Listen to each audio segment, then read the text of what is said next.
Anambra State. Let us come out in mass.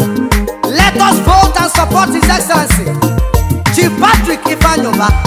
Let us vote Ifeanyi, a man with vision, a man that has the mandate for transformation, for good road, for security in our state, for steady power life, for development, for youth empowerment, for employment in our state, for all-round breakthrough in the state, even for foreign investors.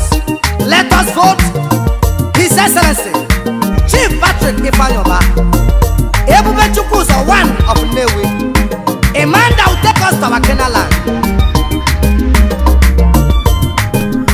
Anambra onye joke nke ruru anyị aka. Ndị Anambra onye joke nke ruru anyị aka.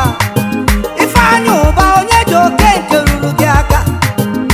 Anamaju onye joke nke ruru anyị aka. Ọkụgbaji aka ji ya koke nka iwe ru ya aka. Ọkụgbaji aka ji ya koke nka ọkụ eluigwe.